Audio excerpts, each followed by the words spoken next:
आज का जो सेशन है उसका टॉपिक है द लास्टिंग इम्पैक्ट। असल में बहुत सारी किताबें और बहुत सारी बुक्स को पढ़ने का मौका मिलता है, तो कुछ बुक्स ऐसी होती है जो आपके ऊपर एक लास्टिंग इम्पैक्ट छोड़ जाती है, या वो बुक्स ऐसी होती है जिसकी लर्निंग्स जो है बहुत ज़्यादा फ़ायदेमंद होती है और उसको हम अपनी पर्सनल और प्रोफेशनल लाइफ में जब इम्प्लीमेंट करते हैं तो उसका असर हमें नज़र आता है। आज का जो हमारा टॉपिक है एक बुक से रिलेटेड है, और वो बुक जो है उसके ऑथर है रॉबिन शर्मा। ये बहुत ही अच्छे ऑथर है, कैनेडियन राइटर है। 1965 में ये बॉर्न हुए हैं युगांडा में, और फिर बाद में जो है इन्होंने बहुत सारी कंट्रीज, अब ये कनाडा के राइटर के जरिए से बहुत ज़्यादा मशहूर है कि भाई कैनेडियन राइटर है, और इनकी बहुत सारी बेस्ट सेलिंग बुक्स है। आप इनकी कुछ बुक्स के नाम भी यहाँ पर देख सकते हैं, जिसमें बहुत ही ज़्यादा मशहूर इनकी जो बुक है और जिसकी वजह से इनको बहुत ज़्यादा फेम मिला है, वो उनकी पहली बुक है the monk who sold his Ferrari. बहुत ही इंटरेस्टिंग सा टॉपिक है और बहुत ही अच्छी बुक है, इसको भी पढ़ना चाहिए। लेकिन आज जिस बुक से रिलेटेड हम लोग बात करने वाले हैं वो बुक है who will cry when you die. ये उनकी बुक है और मैं ये बुक पढ़ रहा था। ये उनकी बुक है, बहुत अच्छी बुक है, और इनकी एक पैटर्न है, ये उस पैटर्न को फॉलो करते हैं इनकी बहुत सारी बुक्स में। ये तकरीबन 101 टॉपिक्स अपने बुक के अंदर क्रिएट करते हैं, यानी 101 तकरीबन इसके अंदर अलग अलग टॉपिक्स है जिससे रिलेटेड ये बात करते हैं। मैंने इन टॉपिक्स में से जो 101 टॉपिक्स है बहुत लेंदी नहीं किया है, सिर्फ 7 ऐसी चीज़ें जो मुझे बहुत पसंद आई इस बुक में से उसको मैंने यहाँ पर कलेक्ट किया है। वो 7 चीज़ें ये है: discover your calling, practice tough love, talk to yourself, take more risk, cure your monkey mind, create a mastermind alliance और be unorthodox। ये 7 टॉपिक है। इससे रिलेटेड मैं कुछ मेजर पॉइंट्स जो है इस बुक में जो उन्होंने डिस्कस किया, और कुछ चीज़ें मैंने बुक के अलावा भी उस टॉपिक से रिलेटेड जो है कलेक्ट करके पेश करने की कोशिश की है। तो क्या लर्निंग्स है इस बुक की, और ये बुक जो है क्यों बहुत ज़्यादा फ़ायदेमंद है, और इसकी लर्निंग्स को अगर हम अपनी ज़िंदगी में इम्प्लीमेंट करते हैं तो अपना पर्सनल और प्रोफेशनल ग्रोथ कैसे हम कर पाएंगे, इसके ऊपर हम लोग फोकस करेंगे। तो सबसे पहला जो टॉपिक है वो है डिस्कवर योर कॉलिंग।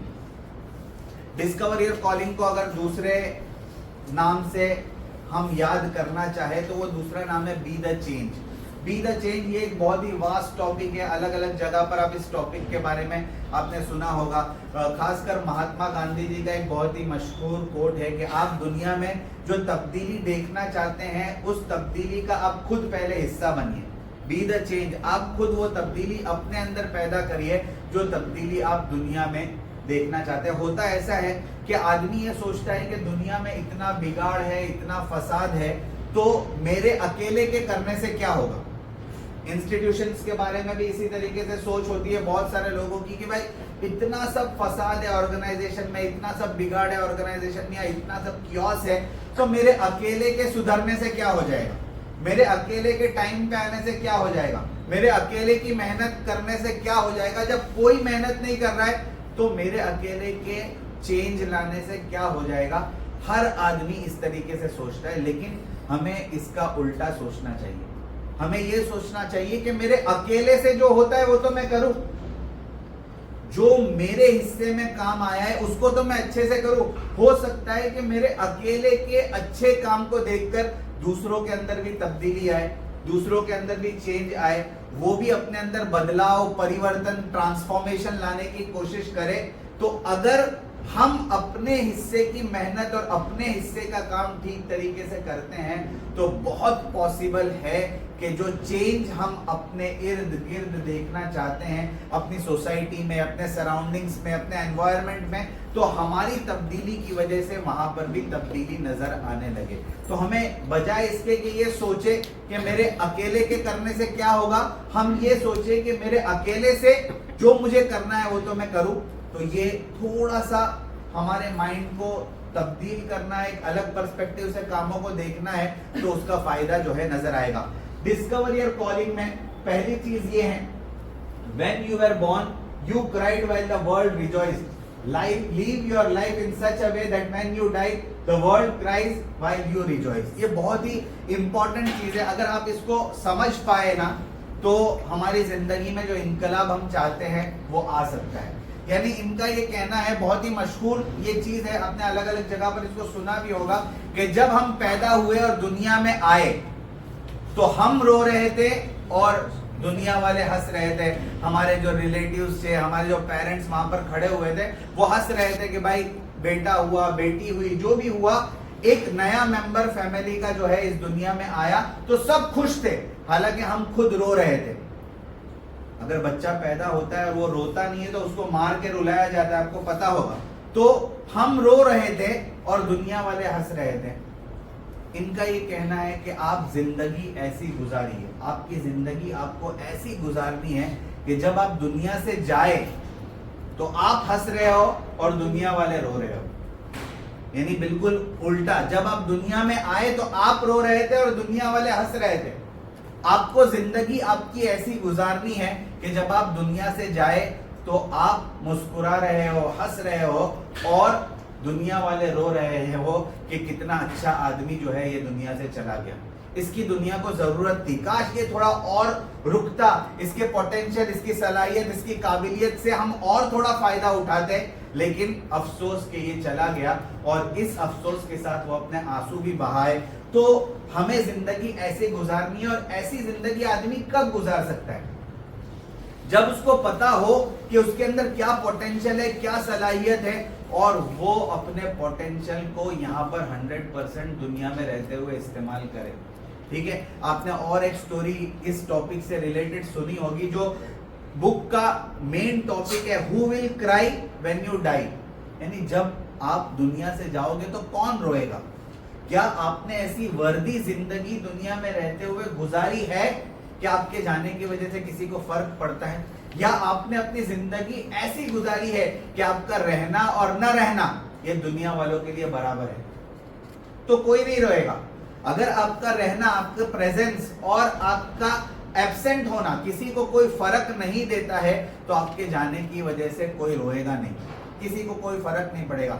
लेकिन अगर आपने वर्दी जिंदगी गुजारी है, अपना 100% दिया है, सिंसियरिटी के साथ, इखलास के साथ आपने काम किया है, तो आपका जाना लोगों को और दुनिया को जो है ये मुतासिर करेगा, इसका फर्क पड़ेगा। आपने वो मशहूर स्टोरी सुनी होगी सर अल्फ्रेड बेनहार्ड नोबल की, मेरी बुक 63 में भी वो स्टोरी है, बहुत मशहूर स्टोरी है कि एक मरतबा सुबह सुबह जो है वो न्यूज़पेपर पढ़ रहे थे, और न्यूज़पेपर में उन्होंने जो कॉलम होता है जिसमें मरने वालों के नाम दिए होते हैं, उसमें अपना नाम देखा कि भाई सर अल्फ्रेड नोबल जो है ये दुनिया से चले गए।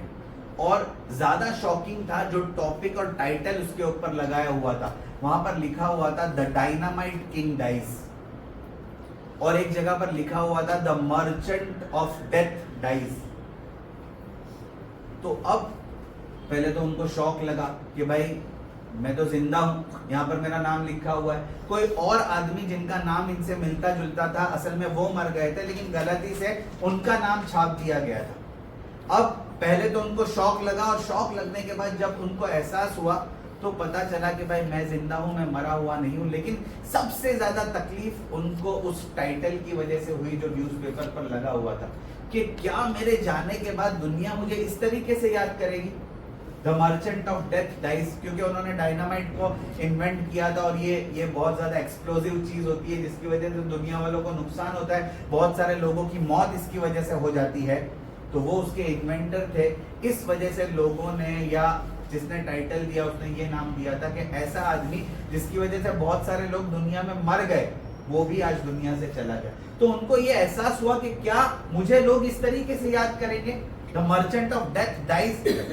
फिर उन्होंने अपनी लिगेसी को चेंज करने की कोशिश की और फिर आपको मालूम है किस तरीके से उन्होंने सब किया। एक नोबेल अवार्ड उनके नाम से जो है ये चलाया गया और आज तक वो जारी है। खैर वो स्टोरी आप जाकर देखिएगा, बहुत ही अपीलिंग स्टोरी है, इसकी वजह से हम बहुत सारी चीजें सीख सकते हैं। लेकिन यहाँ पर समझने की बात है कि उनको एक कॉल आया, उनको एक सदमा लगा, उनको एक झटका लगा, जिसकी वजह से ये पूरी तब्दीली उनकी जिंदगी में आई।